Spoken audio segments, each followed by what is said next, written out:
ideological battle. And I must tell you that I'm extremely proud of every single one of you. That you get up in the morning, and you stand and you fight for what you believe in and what you know to be your politics. So I'm very proud of this building, and I'm more proud of the people who are sitting inside this building right now. Thank you very much.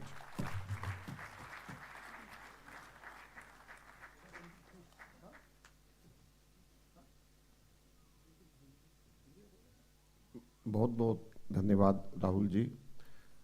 आपके प्रेरणादायक शब्दों ने नई ऊर्जा को ज़रूर यहाँ पे संचारित किया होगा। मैं अब अनुरोध करूँगा हमारे अध्यक्ष श्री मल्लिकार्जुन खड़गे जी से कि वो आएं और हम सब लोगों को संबोधित करें। राहुल गांधी जी और मेरे सहयोगी और साथियों,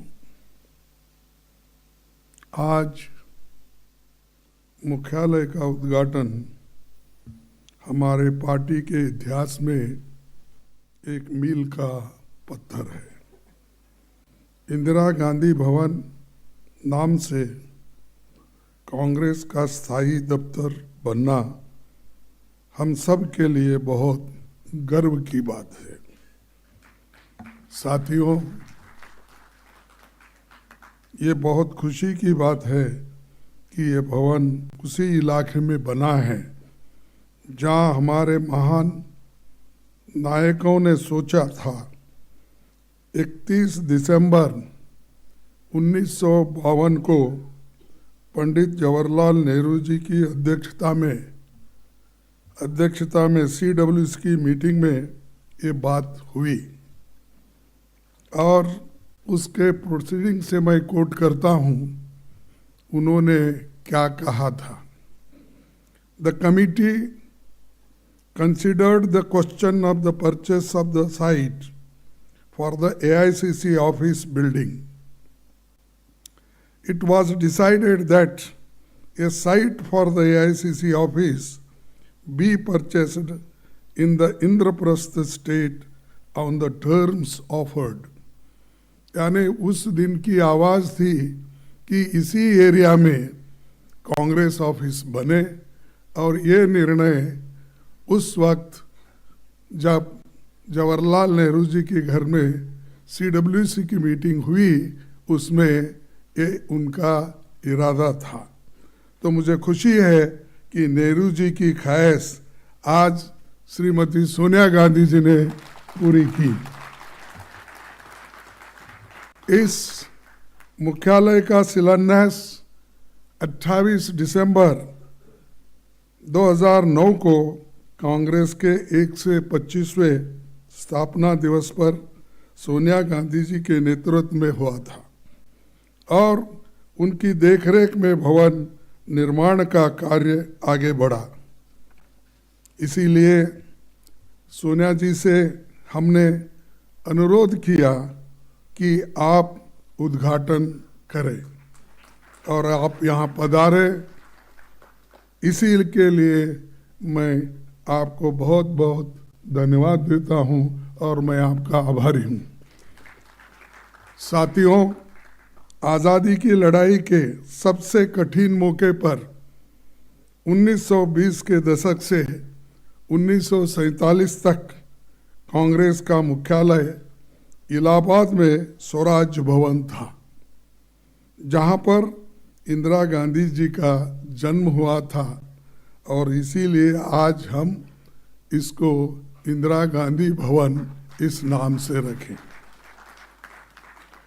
आज़ादी के बाद मुख्यालय इलाहाबाद से दिल्ली आया और 1969 में जंतर मंतर रोड से निकलकर फिर राजेंद्र प्रसाद रोड पर ये रहा और 1978 से अब तक 24 अकबर रोड पर हमारी ऑफिस है। कांग्रेस मुख्यालय कभी भी केवल ईंट और पत्थरों की इमारत नहीं है। आज़ादी के आंदोलन के समय से ही हमारे प्रगतिशील विचारधारा और विचारों का केंद्र रहा है। इसीलिए मैं मानता हूँ कि कांग्रेस मुख्यालय हमारे देश के लिए एक स्कूल ऑफ डेमोक्रेसी है और इसका हम सभी लोग आदर करते हैं। पंडित नेहरू जी ने कहा था, democracy is not only political, not only economic, but something of the mind, as everything is ultimately something of the mind. These are the words Pandit Jawaharlal Nehru ji said for democracy.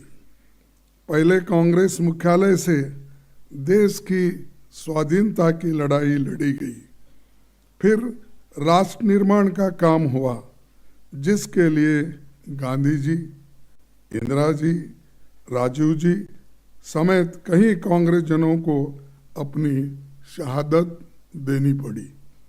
कई विभाजनकारी ताकतें जिनका आज़ादी की लड़ाई में कोई योगदान नहीं था, उन्होंने बाद में संविधान, तिरंगा, अशोक चक्र से लेकर समाज की प्रगति के लिए बन रहे कायदे कानून तक का विरोध किया। और जैसा कि अभी राहुल गांधी जी ने बात कही, जो लोग आज़ादी से वास्ता नहीं था या उसके लिए लड़े नहीं थे, ऐसे लोग क्या बात कर रहे हैं आपको मालूम है। आज ही मैं पेपर में पढ़ा कि जो आरएसएस के मुख्य है भागवत, उन्होंने अपना मुंह खोला और ये कहा कि रियल आज़ादी मिली जब राम मंदिर बना और उसका उद्घाटन किया। तो सच है कि मोदी और उन्होंने मिलके उसका उद्घाटन किए थे, इसलिए मोदी जी को आज़ादी मिली वो 2014 में, वो समझते हैं, क्योंकि 2014 में वो प्राइम मिनिस्टर बने। और आरएसएस के लोग ये समझते हैं कि जब राम मंदिर बना वही आज़ादी का दिन। ये शर्म की बात है कि हमारे को आज़ादी मिली, आपको मालूम है, सबको मालूम है, 1947 में, और मुझे आज़ादी मिली 1948 में हैदराबाद में।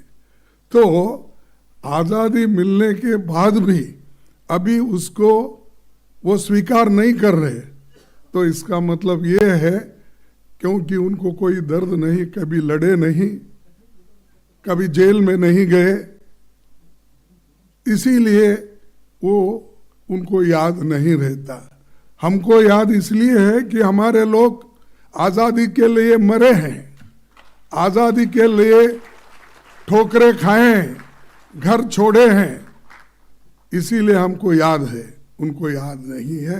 इसीलिए मुझे ये कहना पड़ता है कि उनका जो स्टेटमेंट है उसको मैं कंडम करता हूँ, और ऐसी स्टेटमेंट अगर वो देते गए तो हिंदुस्तान में फिरना बड़ा मुश्किल उनको हो जाएगा। अब हमारा ये कांग्रेस मुख्यालय उन शक्तियों से लड़ाई लड़ने का केंद्र बनेगा जो संविधान और लोकतंत्र के विरुद्ध काम कर रहे हैं और जो ऐसे विचार फैला रहे हैं। तो इसको तोड़ में हम लोग इस एक केंद्र का उपयोग करेंगे और आप सभी लोग इसके लिए तैयार है, मुझे आशा है। तो मैं और एक बात आपके सामने रखूंगा कि 28 दिसंबर सन 1885 को WC बनर्जी की अध्यक्षता में मुंबई में पहले अधिवेशन से लेकर अब तक के सभी अध्यक्षों और नायकों को हम याद करना चाहिए, क्योंकि इन्होंने सभी संभाला। इसीलिए तो आज हम ये दिन देख रहे हैं।